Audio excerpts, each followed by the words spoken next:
The views expressed on this program do not necessarily reflect those of this station.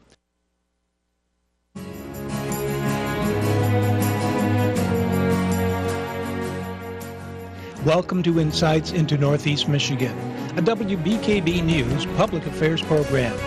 Insights deals with the issues affecting those in the community, as well as Northeast Michigan and the state. And now, Insights into Northeast Michigan.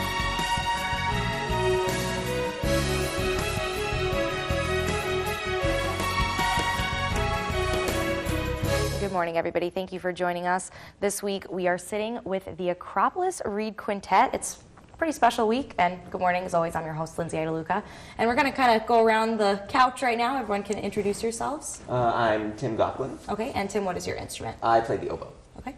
I'm Matt Landry, and I play the saxophone. And I'm Carrie Dyan, and I play the clarinet. I'm Ryan Reynolds. I play the bassoon. I'm Andrew Kepi. I play the bass clarinet. All right, and to give you, our viewers, a little bit of background information. First, we're going to start out with kind of the history and why this group is so special. First off, I want to start with Ryan. You're from right here in Alpena, right? Yeah. Absolutely. Okay, so guys, kind of talk to me a little bit about why your group is so unique. Okay, well, probably the most obvious reason would be the instrumentation. You don't typically see a saxophone or a bass clarinet in woodwind chamber music. Historically, and it's sort of a recent trend that we jumped on 5 years ago when we started. Mm-hmm. We had heard a couple pieces for the instrumentation that we wanted to play. We all knew each other really well, we're all friends, and we decided let's play this music. And then things kind of just, happened from there. All right, and you said 5 years ago. Mm-hmm. How did it start 5 years ago? Walk me through that. Okay, so we actually we started with a different saxophonist, and he started the group. Poor Matt. Oh. We're happy to have him. And he was the one that came up with the idea. Oh, okay. And he asked Carrie to join him in the group, so the two of them had clarinet and saxophone all tied up. And I had just been playing in the school orchestra with Carrie on a piece, and so we had kind of gotten to know each other through that, so she asked me if I wanted to play with them, and I knew Tim really well. So then I asked Tim, and then we all kind of knew Andrew, who had been at the school for a couple of years and had been playing in some of the top groups at the time, and we thought, we need a bass clarinetist, who's going to do that? So we asked him. So you're the man for the job, right? Yes, I had to do that for a little while at the beginning. It was a new instrument to me. Oh, really? Yeah, I had to learn it for this group, and it was a rough ride at the beginning. Ooh, absolutely. So what did you play first? Just the regular clarinet like Carrie. Yeah. Oh, okay. All right. Now, what's the difference? Between the two? Yeah, what's the difference between a bass clarinet and a regular So clarinet? the B-flat clarinet is probably only about like this big, really super tiny. You can just hold it like that. And then the bass clarinet is super tall and goes an octave or more below the normal clarinet. So much lower sound, bass type instrument. So. Oh, okay. Makes sense. Fingerings are the same, but the embouchure, what you do with your mouth and throat, is completely different. Oh, really? So it's a big learning curve, and there aren't a lot of people out there who play the bass clarinet like full time. Like, well, I'm a bass clarinet. What do you do for a living? I'm a bass clarinet player. So we're really lucky to have Andrew sort of put so much time into learning this weird instrument. So, and we're going to play a little bit later, right? Yeah, absolutely. The next segment they're going to play for you, so you'll be able to see all the instruments. Yeah, that's great. That's fantastic. So now you were saying school, just to clarify for viewers. You mean high school, college, or? College, yeah. We all met at the University of Michigan. That's where we started the group, and pretty much did all of our work for the first 3 or 4 years. Yeah. Okay. Now you guys are, 4 of you, right, are from Michigan, right? Mm-hmm. And Tim, you're from New Hampshire? Yep. Right? Okay. So East Coasters? Go East Coast. All right. So guys, what inspired you to kind of spend so much time on this band? Well, I mean, we've all spent a lot of time on music. I mean, that's when you go to college for music, that means that you're dedicating pretty much your life to it, and either you're going to play music or you're going to try to teach it or something, and we all play a little bit and we all teach a little bit in various degrees.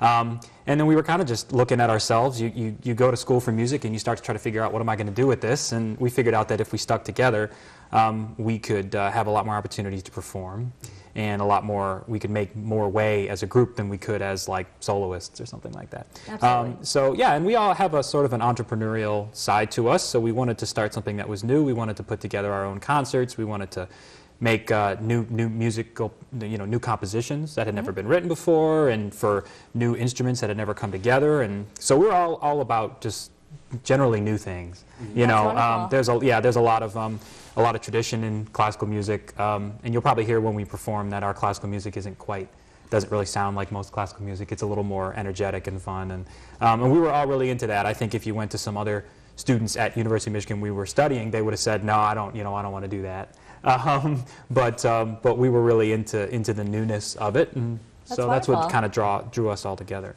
Absolutely, it makes you, and it's another reason it makes you guys unique. So that's fantastic. Absolutely. So other than this past week, I know that you guys have been to some schools, and we're going to talk about that actually in our third segment. Your big school, your Michigan school tour. But what have you guys been doing? I know this summer you were just signed a contract in Boston, correct? Talk to us a little bit about that. Well, we go ahead, Carrie. Yeah, so this past summer we were offered a management contract by a company called Aerial Artists, and it was really special for us because we had been trying to, get something like this over the past 5 years. So it was kind of like a big break or something like that for us. Yeah. And so they're now in charge of like all of our bookings and things like that, and have been, setting up all these gigs and opportunities for us around the country, which has been really special for us. They didn't do anything for the school tour. Okay. No, Okay, so what kind of gigs? Because we're not getting paid to do the school tour, so they don't want anything to do with that. But we have a really cool week residency in Alaska, in Juneau, that they booked for us, and then we've got some concerts in DC, and then where else? Some universities. New York City. We're playing in New York City in January, and a lot of colleges and universities, because we came from a university setting, so a lot of colleges are interested in having us too. Oh, that's wonderful. Yeah. It's when you do everything yourself, there's only so much you can do. So having, somebody who has been in the business for so long under your wing and kind of like going to bat for you has just been so helpful. We used to try to do all that on our own, and call the presenters and try to pitch ourselves, and send the demo CDs out and try to make connections and network that way. And since they've started doing all that for us, it's multiplied. It's been so much more fruitful for us since they took over. Absolutely. Yeah. I can imagine. So that's great for you guys. It gives you an opportunity to really show off your work. And speaking of, everybody stay tuned, because the next segment they're going to play a little something for us. So don't move. Welcome back, everybody, and it is my pleasure to introduce the Acropolis Reed Quintet. Enjoy.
Welcome back, everybody. And wow, so that was amazing.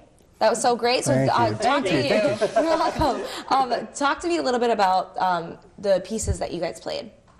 Well, they were all short pieces, all part of like the same larger piece. So just some little movements from a piece called Circus Music. It's, you know, new classical music. So it's classical music like Mozart or Beethoven or whatever, in the same kind of, written with the same kind of people, you know, but written just about 1991, right, was when that piece was written. So instead of being a couple hundred years old, it's only about, you know, 20 or 30 years old. And so it was written by a Dutch composer, and they write some really cool music over there. And it's one of our favorite pieces to play.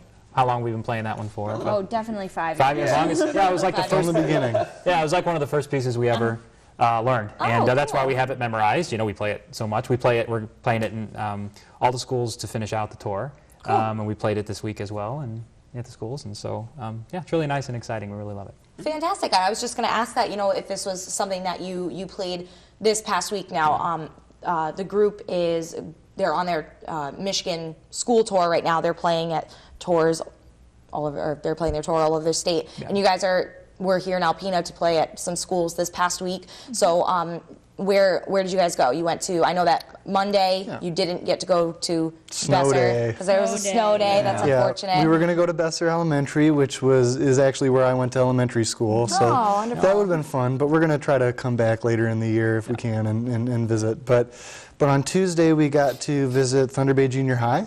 Wonderful. And Lincoln Elementary. Oh, that's wonderful. So where are your next stops on the school tour? Or where even did you start? Was this the first week or? This was the last week. Last week, School okay. tour, so Yeah. we're Cool, just so you're just wrapping finishing up. Yeah. All right. So how did it go? Where did you begin? And Well, it was, first off, it was amazing. We started pretty close to where we're based, which is in Ann Arbor, and we went to a couple schools in Ypsilanti, and then we went to several schools in the inner city Detroit area, and then we came up north here. And our focus was to go to schools that had either non-existent music programs or, you know, struggling music programs, so that we could bring some happy, fun, exciting classical music into them and get them excited about, you know, new music and our instruments, and maybe thinking about how music interacts with their lives. Yeah, so we specifically designed the tour to go to schools that needed this because they didn't have it, and so we raised money to make the tour happen through a Kickstarter campaign, which is just an online crowdfunding. So we just sort of put it up, and you can give if you want, you know. And we ended up raising over $5,000, which is about what we needed to plane flights for Mr. East Coast, and then you know, gas and food on the road, and just enough to get us where we needed to go, and perform for the students and do some workshops with them and everything like that. that's fantastic. Now, Carrie, you said something, you know, about schools that don't have music programs or struggling music programs, and I always love to ask musicians this question, because music is something that I love music. You know, I've always had a passion for music. I grew up with it, and I'm sure there are a lot of, you know, people out there that feel the same. But music, arts, it's something that's always cut first. And with the economy, you know, the budgets are getting tightened in the schools. So it's something that's, you know, kind of the first to go. So I'd love your opinion. I'm sure the viewers would love to hear, you know, like, why shouldn't that be the case? I understand, you know, you can't cut math, you can't cut science, but why should maybe we work a little bit harder to keep music in the schools? Well, especially today in like our economic climate and everything like that, one of the top things that people are looking for in, you know, people coming into jobs is creativity. And one of the things that music teaches better more than anything else is how to be really creative, really entrepreneurial, how to think on your feet, how to solve problems from different perspectives. And also, it teaches a really strict amount of discipline, too. So people will be very focused on, you know, being passionate about their music and, you know, playing it right. And often, we all have spent so many hours sitting in our little practice room, and it's definitely taught us, you know, a lot of discipline and focus about certain things. But it's also taught us how to think incredibly creatively about other aspects in life, whether it be math, science, reading, our day jobs that we approach that way. So. Well, music in schools and arts in schools is a real tough subject. And when schools don't have a lot of money, it's a tough decision. You know, it's tough to decide what are you going to do when you have tons of students to educate and money's running low. And I taught band for a year in Romulus, Michigan, and it was a great experience. And Ryan's dad's a band director, and so I know what it's like to have a good music program in the school. And we now, by visiting these schools that we've been, we know what it's like when there isn't music. I mean, it's really simple. Kids who play music usually are successful. It's really it's not tough to see the connection. When you're a music student, typically you are a compassionate person. You learn how to be a good citizen, and you go out. And it's very rare that someone who played in band in high school for 4 years, turns out to be a bad person. I mean, it just doesn't happen much. And so we'd love to see it as much as we can. So for the programs where we went to where it wasn't possible for them, hopefully maybe the schools are encouraged to do it. Maybe the students speak up and say, hey, this is something we want to have at the school. Some of the programs that we visited that don't have music, it's because they're newer charter schools. Oh, okay. And so the budgets, you add things when you start a charter school one by one as the years go on, and they haven't gotten to that yet. Okay. And I'm confident that they will. They wanted us there because they wanted the students to see what it could be like to have a music program. Oh, and that's so wonderful. we think that it's good. It might get them a step closer to convincing their funders that it's really important. That's wonderful. And we only have a couple minutes left, but just my last question. What is it like to play and to see the looks on those kids' faces when you play? Maybe, I'm sure some of those kids have never seen anything like the music that you play before. So how does that feel for you guys? It's wonderful, especially when we go to the really younger kids, like the elementary schools that we visited this past week. I mean, when they don't even know what instruments we're playing and they don't know anything about classical music, but it's just, they're so excited for it. It's like the best thing that has happened in their day. And to have us, be a part of that is, the best feeling in the world. Yeah, it's just very validating knowing like what you're doing is making a difference. Yeah, absolutely. I can see that. That must be great. They must be so excited too. So that's wonderful. Well, thank you so much for joining us, guys, and congratulations on your tour, and I wish you luck with everything that you do. Thanks for having us. very much. Absolutely. And that'll wrap it up for this week's edition of Insights, but be sure to catch us next Sunday here at 11. Insights into Northeast Michigan is produced by WBKB News. If you have any comments, suggestions, or topics you would like to see on a future show, please email WBKB News. This has been a production of Thunder Bay Broadcasting Corporation. All rights reserved.